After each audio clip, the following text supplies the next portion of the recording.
So if we're going chronologically, we're kind of at that point where they're facing Enchantress. If we're still kind of going in that order. And now it's time for the Sunday Smackdown, brother! Oh, you're gonna be in a world of hurt when you reach the swirling trash pile of the Enchantress and her brother, the unnamed demon. Oh yeah!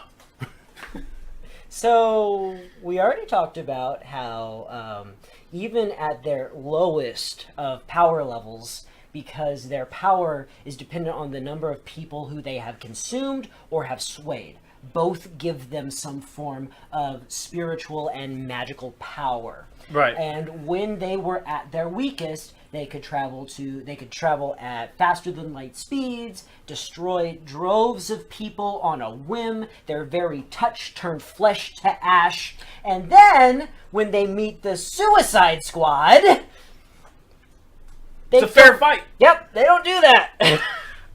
No, yeah, they don't kill them like they should. Her brother, the male god, he was much bigger. He was a huge dude. He didn't use his death touch tentacles. He apparently just didn't want to use them. Yeah, didn't feel like it. And this goes back to the problem with apparently, I think they suffer from the same problem most villains suffer for. They just have a liking for drama. They're trying to stretch it out. Yep, they just like drama. Well, I could actually see that because they are gods. They are gods, and they're not technically god. Well, they are gods because they were worshipped. Yeah. Yeah. Even her fighting them did nothing to stop her plans. Like, even when she stopped focusing on what she was doing and started fighting them, nothing changed. So I could see them doing this for sport, especially when the most powerful member of the group, Diablo, couldn't get the job done. But you know what did get the job done? American ingenuity. And friendship. Yep. This is, like I think I said it earlier, this is Friendship is Magic, the DC villain version. Yeah. Yeah. Because it goes, like, they have this scene in the bar, which is ridiculous. The scene in the bar is I think it's the second great ridiculous scene in the movie, when they all go around the bar and the Diablo gets a chance to tell his backstory, which by the way was also hysterical because I love that he's got so many tattoos and he's just eating like breakfast in front of his kids and stuff. But we get that. He would have changed nothing if they had not done the makeup for that scene. Let's say he was a different person in the past. We can do that, right? Yeah, it's fine. Just to make it not laughable. But well, he's a gangster, yo. Okay. Nevertheless, so the whole plot of the movie, it takes five. That's what it does. It waits for the Suicide Squad to do what they're going to do all the exposition they want to do, because the movie is going to wait until they say all the words. There isn't like Colonel Flag being like, "Oh, look, it seems like the ambient electromagnetic energy in the air is stopping for some reason. I guess we can take a knee." And there's no maybe like another callback to another superhero, or maybe other plan where another tactical force came in to take on the Enchantress, because that was never part of the plan, was to even address what the Enchantress was doing. So maybe have her focus on that, and that's why they feel it's okay to stop. The movie just waits. The movie just waits. Now, they do say that they don't care anymore, but that wouldn't change how quickly the world ends. That's the second great one. The first great one is the one from the trailer where Harley Quinn is like, "What? Oh, I should kill everybody and escape?" Oh, God. The reason that didn't work is because they like everybody was like in potato sacks and like strapped to chairs and stuff like that, and they let them all free for no reason. And then, like, I'm not joking. There's like 10 seconds of silence where a huge amount of highly trained special operatives from the American military are just looking at them, just waiting for lines to be said. And so this was the second great time that happened. But I digress. We're at the big fight. Hey, let's get back to that part. Yeah, we're at the big fight. So, brother gets killed by an explosion. Yeah, by a demo charge. Diablo's apparently dead. Diablo was defeated. No, he died at the explosion. Did he die? Okay. I don't remember him coming back. Yeah, neither do I. I don't remember a lot. Okay, this movie was shot in a confusing way. Everything is incredibly close, incredibly dark, and it's raining half the time. You can't see anything. Yeah. Unless it's an explosion. And that's only because it's orange by comparison to the rest of the movie. Yeah. So anyway, he's disposed of. Enchantress gets mad, and so she decides to go hand-to-hand combat with her sword weapons. Yeah. She plays Ninja Vanish a couple times. You did learn that Katana, the best character in the movie, can harm them. She has a magical sword and collects souls. Yeah, collects souls. So it does a significant amount of damage to them if she uses it on them. It does damage, but it actually doesn't collect their souls. Right. But there's too much soul to get. Mm-hmm. Yeah, she got the hand of the brother's soul. But no, it grew back. Oh well, yeah. He had extra hand soul. Okay. Yeah, he had. Well, he absorbed all the other souls, so he had some extra. There's soul. an ammo drop. Of souls. Yeah, earlier on in the level, right. Before they get to this WWE SmackDown portion of the game. Right. Much like Liquid and Solid Snake fighting on top of the Metal Gear Solid Rex. There's a Liquid and a Solid Snake. There's a Solidus Snake. Good God. So yeah, the SmackDown's going on. She does her little fighty dance, and then she's like, "Oh, but I'm going to give you one more chance to join me." And then Harley's like, "I'll join you. Can you bring Puddin' back?" And then she's like, "I can do anything. All you have to do is worship at my feet." Why did she become an extra from Sling Blade? Yes, sir, we do have them French fried potatoes. I am omniscient. You can have as many French fried potatoes as you like, Sling Blade.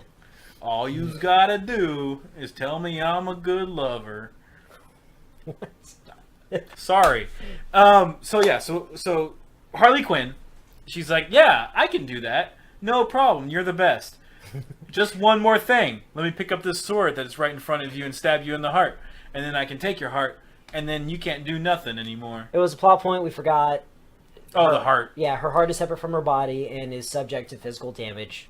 No, it wasn't separate at this point. But yes, it was early in the movie. Yeah. Which how they were controlling her to begin with, which is why they thought that yeah, it was a voodoo heart. Yeah, it's voodoo heart. That's what it is. Okay. That's what Waller does. Yeah, she keeps stabbing it with her pin. Is what she keeps doing. Which, okay, I didn't mind that. I thought that was interesting. So Harleen Quinzel slices the heart out of her, and then rather than ending it, I don't know. Does she give it a flag? Did she just toss it behind herself like somebody was going to catch it and do something with it? I think he took it from her. I don't remember. Okay. Nevertheless, this sets up that she's vulnerable. And despite the God machine, the soul NATO she has made behind herself out of the souls of the damned and used car parts, despite the fact that she said her machine was complete. And when I think machine, I think something that does something rather than me having to do it. You know? Colonel Flagg then reveals that in addition to a bunch of mail... Well, she may have just been the power source. For perhaps. They don't ever explain it. Perhaps. But, the machine already had enough power to destroy entire aircraft carriers with a single swipe. Right. It had enough to destroy the entire world. Yeah. Colonel Flagg reveals that he has a large amount of C4. I would say about 20 pounds. It's about 20 pounds of C4. And then he gives it to Killer Croc. He's given enough time to give it to Killer Croc. Killer Croc then throws it into the Soul NATO. Then Deadshot pulls out Harley Quinn's gun. I'm confused, actually. You think? He pulls out Harley Quinn's gun, and then his daughter shows up. His daughter shows up to tell her, "Daddy, don't shoot it because I love you." And then... Wait, I think we have this out of order. Don't they stop the machine and then take the heart out? No. Really? No. Because she still has her powers. They haven't destroyed the heart yet. Okay, so she pulls out. He pulls out the gun. His daughter shows up. She's an illusion, telling him not to blow up the C4 Daddy, don't. inside the Soul NATO. Don't He do it. hesitates, Which I was like, why doesn't Enchantress just kill him instead of doing this Illusion craft. ridiculous, daughter plot that And then he's already been taught to see through? And then he's like,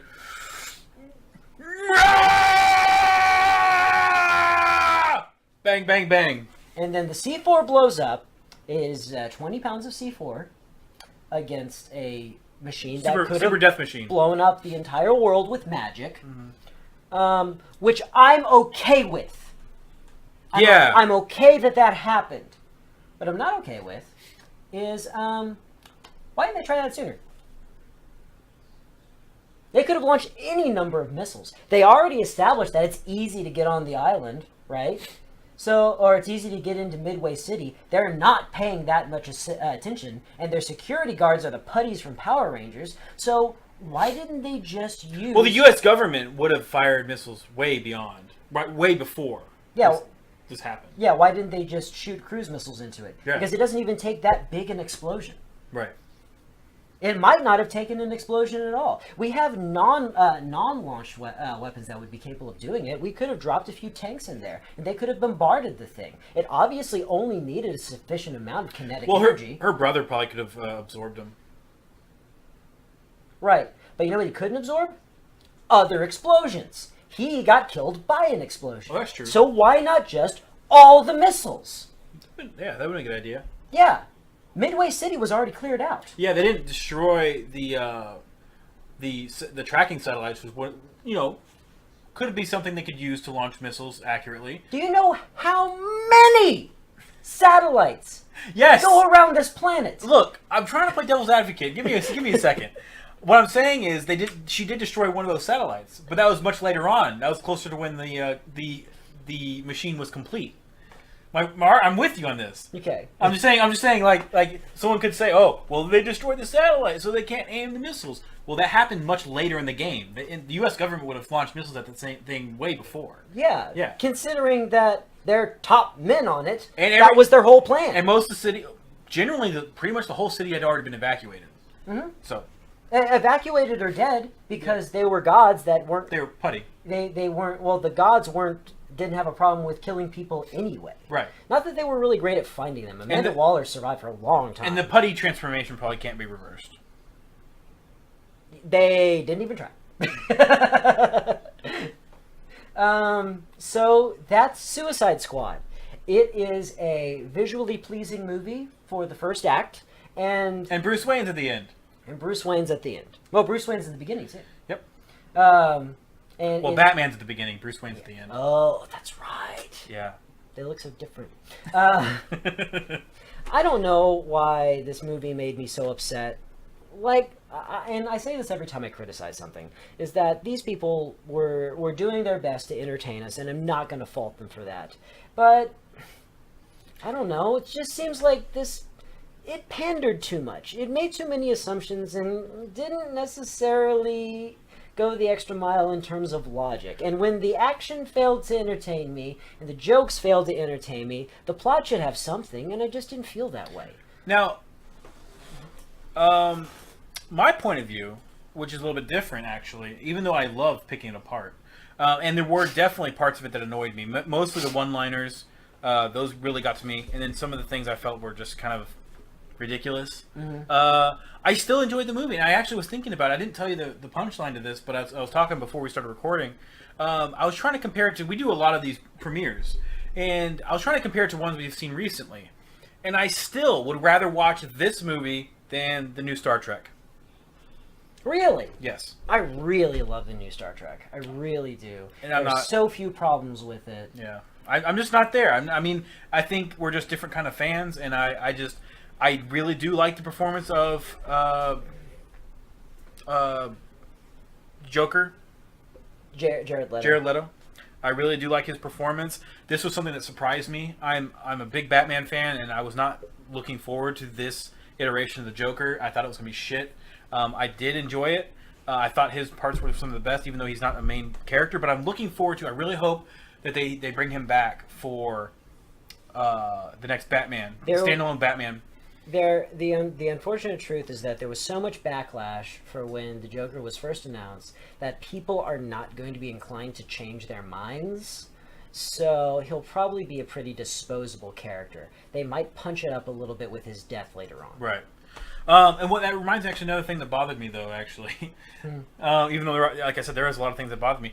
I don't like it when they do the thing where, that vehicle crashed and completely exploded with the villain in it, and then he just shows up at the end. I don't like that. I like some more reason for my villains to survive things. Overall rating? I've been thinking about this a lot, and if we're going out of 5, I think I got to go with I have to go 3. 3. Yeah, my other option was 2.75, but I'm just gonna round up. Okay, out of 5, and that is key, because this is gonna feel like a small number. It's not that small. This gets from me a 1.8. So almost a 2. Almost a 2. Not quite a 2. I was thinking about a 2. And I was like, that's 40%. No, not quite. No, not quite 40%. Yeah. Maybe percents would be better. So what is your best redeeming qualities about this movie? The best redeeming quality about this movie is the music. Right. They were able to license great music for this movie. But that's not fair. That's not fair. I like to point to that because I love that music so much. But this movie visually had a style, and that style wasn't bad. They stayed true to it. Not in the third act. For a lot of it. Not in the third act. Not You're right. in the third act. When the sets are black, the rain is gray, and Killer Croc is in the water. Right. I had no idea what was going on in the water because everybody was filmed on a GoPro strapped to their temples. It's so close. Killer Croc sucks. Everything was so close. But early on, it had a visual style. It had a devil may care attitude. It wanted so much to be cavalier about the violence and what each character was going to represent. And then it went into the safe, Will Smith is the redeemable rogue stuff, and then way too much pointless action. That role would have been much better with a no-name actor that knew what he was doing and didn't care if his character was a villain or not. I would have been fine with Will Smith if he just didn't care if his character was a villain. But that's not Will Smith, though. That's my problem. Will Smith won't do that. He's Hancock all over again. I don't know Mr. Smith's motivations for the things that he chooses. I've never read an interview or anything. The evidence is there. He's done a shit ton of movies, and he's always the good guy. But that's just the way he is. But the thing is that people like that. People like that. People like it to be a little happy. You're right. So you know what those people have never done? Huh? Read a Suicide Squad comic. I reject that statement completely. You do not have to read the source material. You don't have to be exposed to the source material to enjoy a movie. You don't have to. What I was trying to say is that that's not the original audience of Suicide Squad. That's all I'm saying. It's like a different kind of person. Comic book movies don't really motivate the comic book market and the comic book movie market are kind of different monsters. They are. Yeah, and one hand rarely washes the other in that respect, except for the fact that a lot of... It's actually super rare. Yes. And Watchmen and The Killing Joke are the only two I can think of that actually kind of cater to their comic book origins. Mm-hmm. Because you really don't have to. No, you don't. Unfortunately. I don't know that that's unfortunate. I can't speak to that. And the unfortunate thing about this movie is that it didn't deliver the kind of quality that I like. Mm-hmm. And the thing is that they made these decisions to be creative. They weren't sloppy. It just wasn't my cup of tea. I don't like extremely close action. I like to be able to see what's going on. I don't like incredibly dark movies. Right. And I'm not talking tonally. Dark movies that are dark in tone are fine. This was dark in color, which made it confusing to the eye. I had to take off my glasses, actually. I feel like I've muddled your point. That's somewhere along the way you were trying to say something. No, I mean, you pretty much, it's fine. I like the movie. Didn't love the movie, not even close. Because, like I said, they threw they sprinkled it with a lot of annoying things to me. Like there's just a lot of them. Well, I am going to argue from a psychological level that these things were just so different in tone that they slapped you in the face, whether you were consciously aware of that or not. Mm-hmm. Yeah, absolutely. Because it took some time for me to be like, why do I hate this really good interpretation of Harley Quinn? You know, and I was trying to figure it out the whole time. And you know what? Part of the like I said it earlier, and I think it's a major thing is that it doesn't. Like I said, this movie does not fit well into the new DC cinematic universe they're building. Well, neither do Guardians of the Galaxy. Which is not DC. It's not DC, but it's a very similar movie. It's about kind of unlikable people redeeming themselves, and it had a soundtrack Jessica in the 70s said that. and 80s. Jessica said that. She's not wrong.